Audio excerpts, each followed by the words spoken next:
8 years after the divorce, I ran into my ex-wife and my adoptive sister in a remote little town. In the years since I'd seen them, one had become a superstar, the other the head of the powerful Prescott family, and I was running a tiny, hole-in-the-wall diner. The moment our eyes met, they both froze. Serafina, my ex-wife, quickly hid a medical report behind her back. Isabel, my sister, slipped a limited edition watch she'd bought for her brother into her pocket. I calmly finished packing the takeout order and handed it to them with practiced courtesy. "Here you are, ladies." The formal, distant address seemed to rattle them. As they were leaving, Serafina suddenly turned back. "Didn't you say you'd only ever cook for me?" I offered a polite, empty smile. The foolish promises of youth, they don't mean much now, just like the people and memories I once thought I could never get over. With time, they had all faded to nothing. Through the open glass door, the noise of the street drifted in, but it couldn't dispel the frozen silence that had settled over the diner. The two women who had conspired to ruin me, to cast me out of my own home, now stood at the counter, unwilling to leave. Serafina clutched the plastic bag of food, choosing her words carefully. "Owen is injured and needs to recuperate. The facilities here are excellent, so we brought him to stay for a while. Mom and Dad, they came too," she added. "Do you want to see them?" I shook my head, wiping a grease stain from the countertop. "No, that's not necessary. Please give my regards to Mr. and Mrs. Prescott." I paused, then added, "Actually, it's probably best you don't mention me at all. Being associated with someone like me would only tarnish the Prescott name." At that, my adoptive sister Isabel's brow furrowed. "Noah, these past few years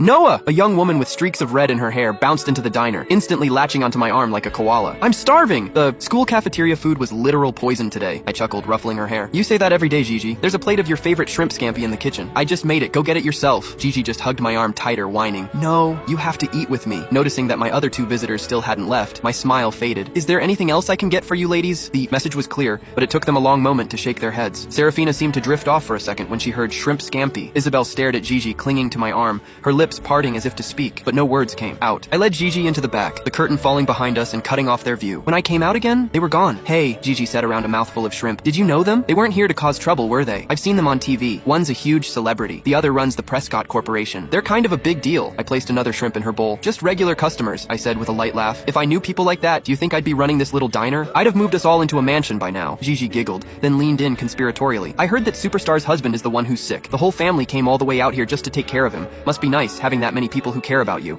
I said calmly, wiping a grain of rice from the corner of her mouth. Oh, I knew exactly how much they doted on Owen Prescott. 8 years ago, for his sake, one of them had publicly accused me of slander and assault, sending me to prison. The other had announced to the world that I had taken my own life out of guilt, personally ensuring I was erased from the Prescott family forever. They worked in perfect, seamless harmony to cast me into a hell from which I was never meant to return. "Hey, what's this?" I was clearing the table when Gigi popped her head out from behind the counter, holding up a small, withered ring woven from dried grass. It was the kind you could make from weeds on the side of the road. It was stained with old, dark blood. Originally, it would have had a small white daisy tucked into it. It was the wedding ring Serafina had given me when we were young. Back then, she wasn't a world-famous actress. She was just a girl, abandoned near the Prescott estate by her foster father as payment for a massive debt. I found her on a winter night, huddled in a corner of the wall, shivering in the snow. Her thin clothes no match for the cold. Her hand had unconsciously gripped the hem of my coat. Against the wishes of my parents and my sister, I brought her home. I used my allowance to pay for a doctor, slowly pulling her back from the brink of death. And so, 15-year-old Serafina stayed, becoming my little shadow. When I skipped class, she covered for me. When I got into fights, she took the punishment. When I was cornered in an alley by a group of bigger kids, she stood with me, trembling with fear but refusing to abandon me. Later, when we fell in love, we would hide behind the wall of roses in the garden, kissing and laughing like a pair of fools. Then, when she turned 17,